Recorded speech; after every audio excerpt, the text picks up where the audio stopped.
Well, hello, my beautiful people. Hello, my beautiful people. I'm Bullhorn Betty. I have been covering the case of Sebastian Rogers. He's the 15-year-old autistic boy that disappeared from his home in Hendersonville, Tennessee, and has not been seen or heard from since. I've been on my YouTube channel quite a bit here lately discussing this case and going over. Tonight was no different. This is where we decide to go back to the beginning and start looking at, because we've watched a lot of these interviews with his mom and stepdad. His mom's been missing in action. That's his mom, Katie Proudfoot. And, we have been talking about a lot. We have seen a lot. We've gone over multiple interviews of the Proudfoots because they were very chatty at the beginning.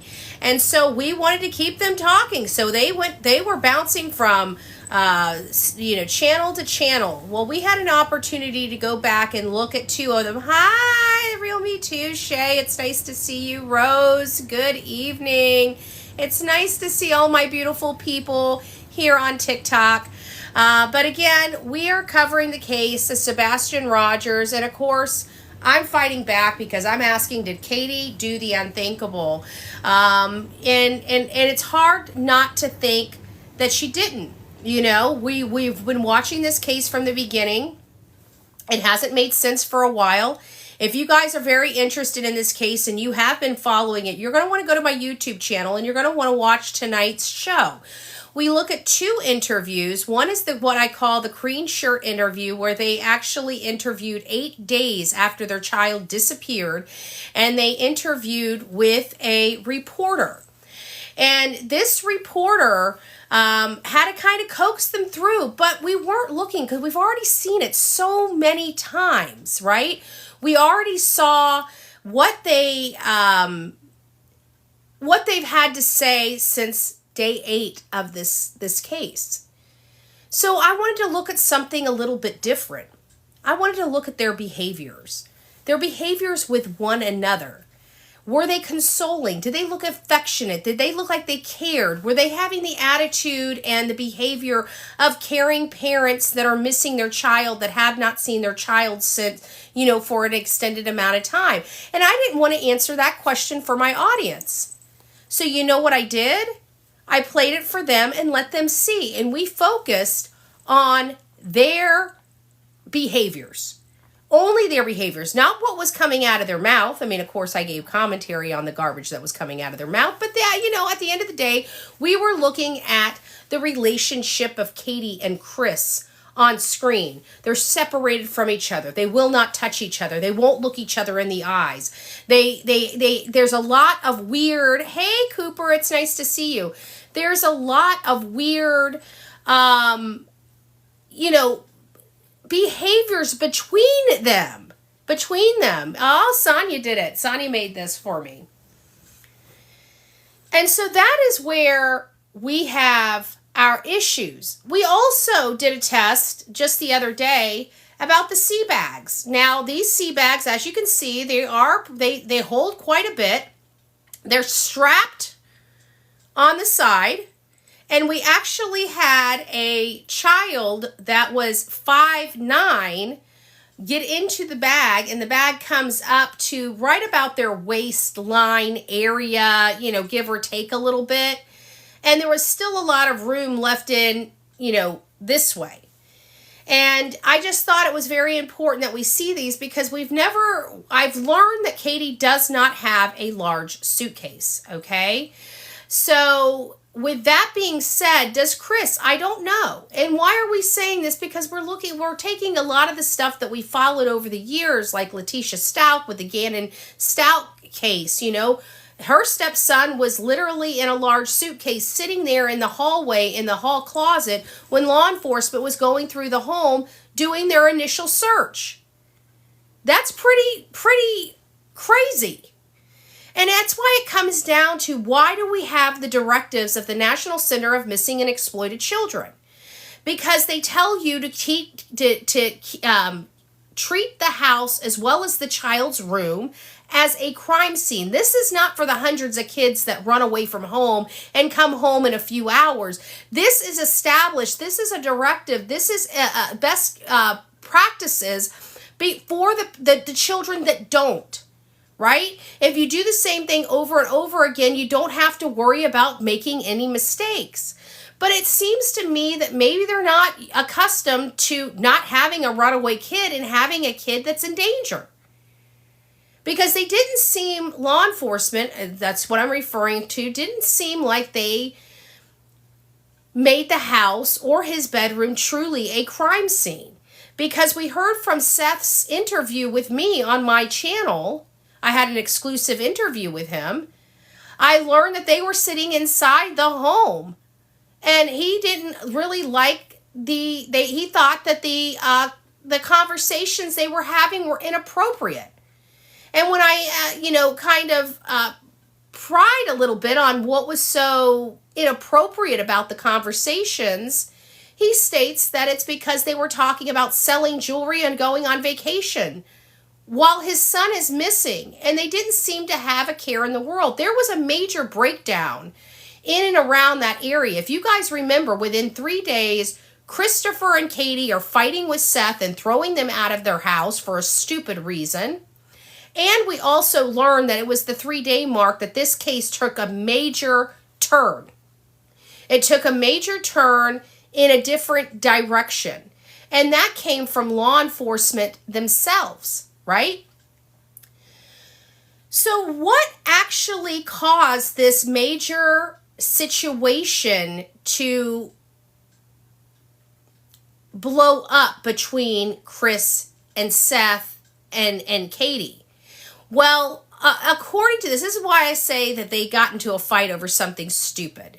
It was related to a cash app that Seth's sister set up to help him support himself while he was searching for his son, to help him with his bills, his gas, whatever he needed. There was something that went on in that house that I truly believe Seth started having his own suspicions.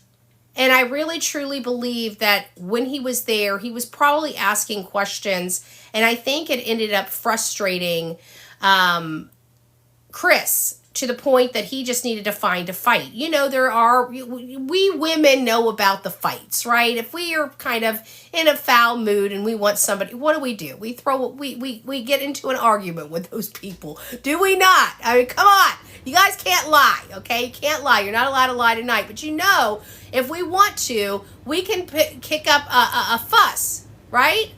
And so I think that this was more of a deflection fight than an actual fight, because what does Chris give a rat's patootie whether Seth is getting some type of money to help support him while he's searching for his son and taking time off work. Chris and Katie know Seth doesn't have the type of money they do, right? They had to help him get his apartment, his job, everything, you know? So they knew that this man does not have the money like they do, where they're living in a $700 and some odd $1,000 house. They've got a $70,000 camper. He's got a $60,000 or $70,000 vehicle. She's got a $40,000 or $50,000 vehicle. You see what I'm saying? They have a lot more money than Seth does, where he's working as a deputy sheriff at the local jail and living in an apartment that he rents. It's nice, but it's still not the same. It's not the same type of financial situation.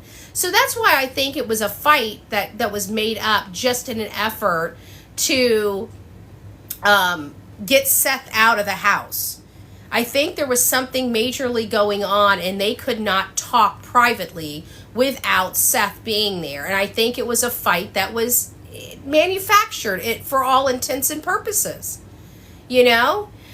So that's kind of where we are here. And, I did check out the sea bag. This is the sea bag. We actually had a video the other day where I showed one of our subscribers had their son, their grandson of similar height. I mean, a little bit, about, 4 or 5 inches taller than Sebastian, and about 10 pounds, give or take, weight-wise of Sebastian. So I think for all intents and purposes, I think it was a good replication of it. And obviously the kid couldn't get in the bag without, being alive and everything by squatting down. It didn't work like that. However, it does appear that it could hold somebody of the height and weight of Sebastian Rogers. And as you see, they have the straps on the bag, making it a little bit easier to carry. Now, did that happen? I don't know. I just truly believe that there was a reason why there was that car outside of that area. And I think it's a little odd that we have lights coming from the back of the Proudfoot home going to that car.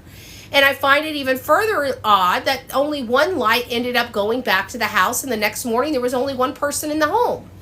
So I am kind of looking at this. Hey, Jeepin, it's nice to see you, my love. So I am looking at this, and I do see where the failures of, certain evidence linking certain things together is a problem for law enforcement. But at the end of the day, something happened to Sebastian, and I don't believe he just walked out the door. There's no evidence supporting that theory. There's none. Everybody's talking about, well, show your receipts. And it's like, well, there are no receipts of this boy walking out of the home, or we'd have receipts of him walking out of the home. I'm just saying. Seems pretty crystal clear to me, But that's just, it is what it is. I don't know if this bag right here is missing from Katie's collection or not. Is Chris's missing from their collection? Is there a large suitcase or Tupperware container missing? And I was looking at an interview where Chris was with Chronicles of Olivia, and he's like, I know everybody has a lot of questions, but just ask us, and I'll be happy to answer any question you guys have if I can.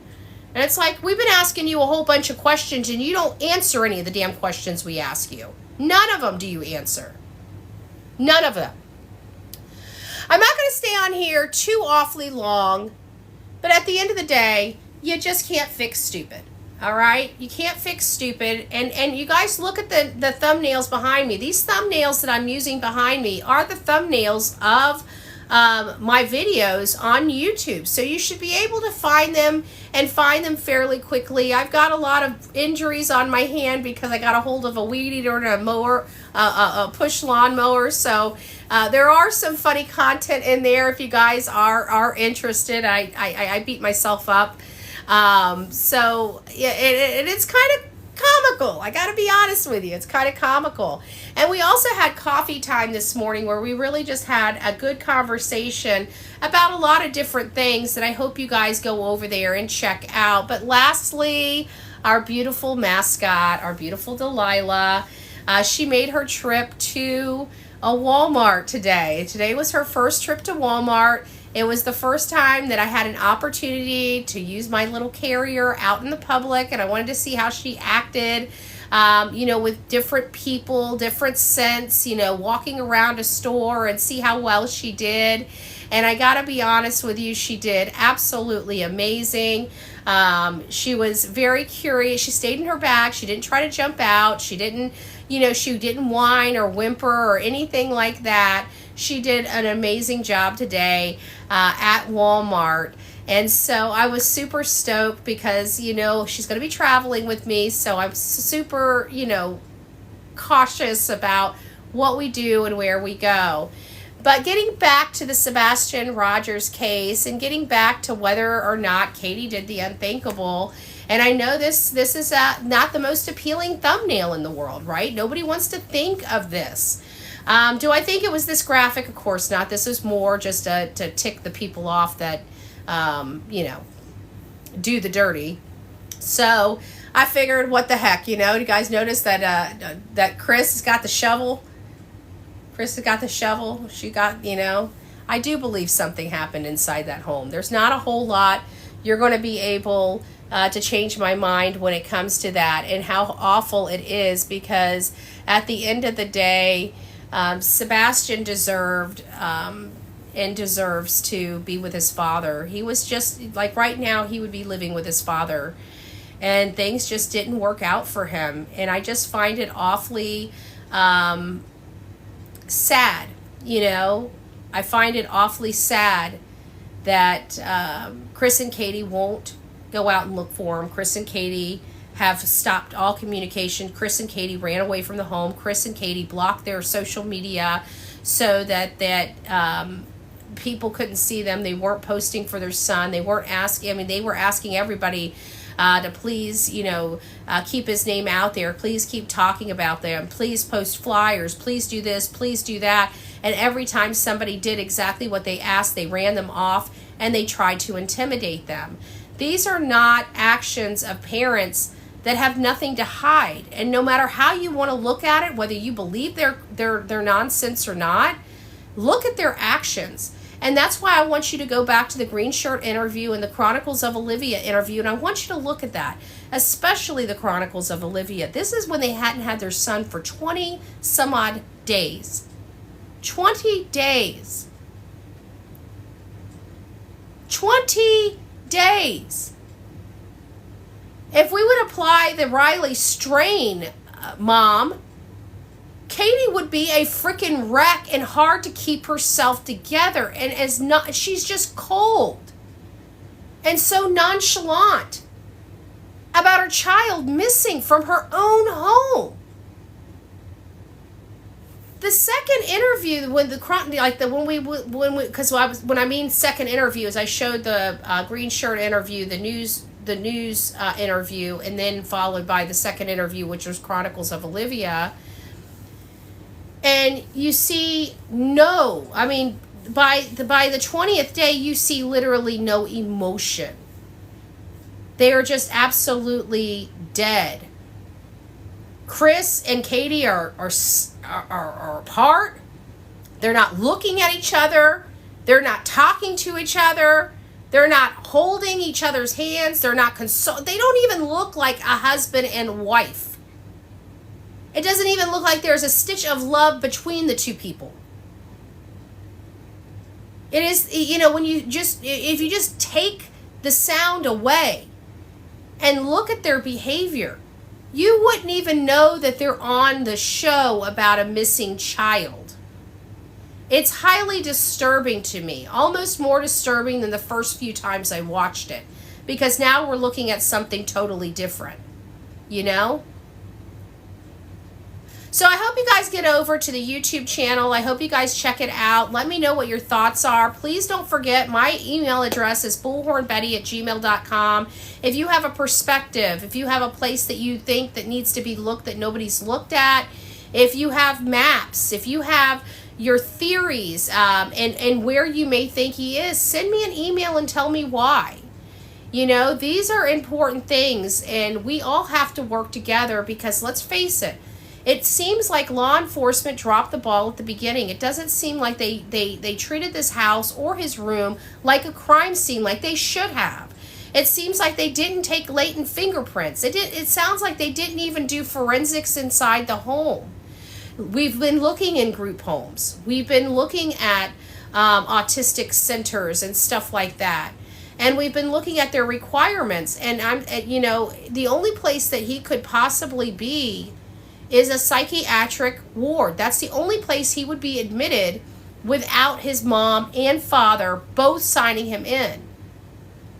And if he was in one of those psychiatric wards, he would still have to be getting prescriptions for his ailments, for his issues, for his chromosome deletion, for his autism, for his sleep.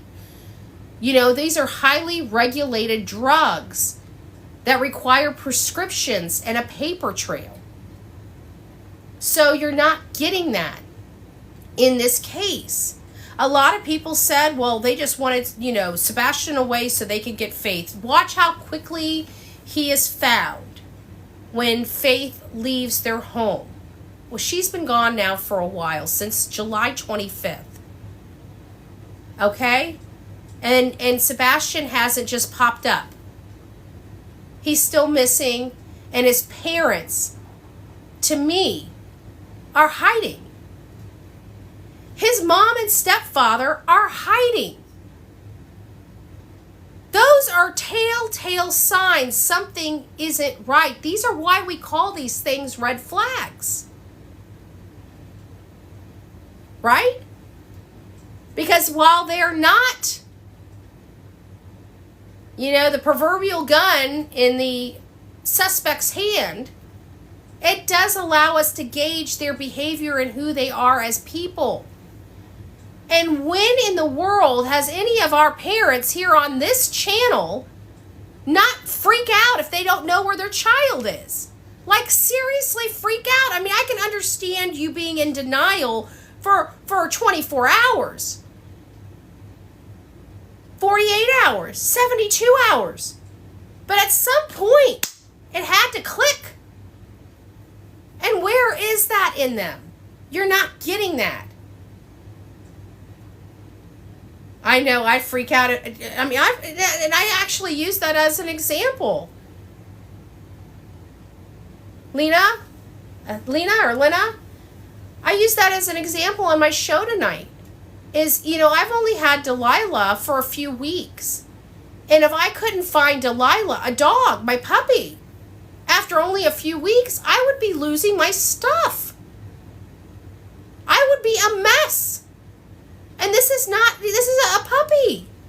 This was given to me. I didn't carry this puppy in my belly for 9 months. I didn't go through XYZ hours of labor with this puppy. And I would go absolutely insane if something happened to my dog. So, we may not have the proverbial gun in either Chris or Katie's hands, but we have their behaviors. We have their speech.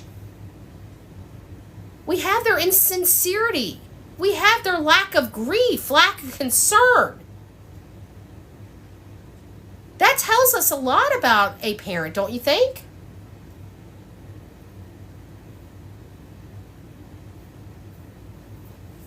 Tells us a lot about a parent. Doesn't matter what your net worth is or who you are or what kind of education you have. At the end of the day, it matters about, we all know the mama bear and a lot of our beautiful moms.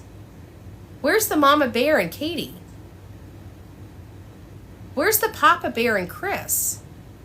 He only gets nasty to people out there helping search for his stepson that disappeared from inside their home. They can't even prove that this boy ever even walked out of that home after he came in. It is absolutely, utterly sad.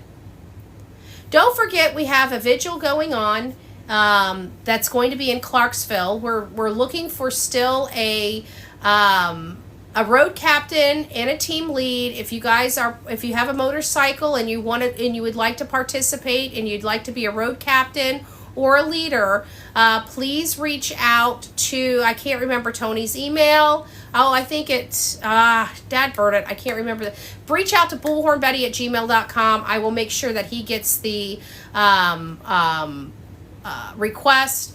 But it sounds like they are working to try to get a road captain and a leader. This is going to be a very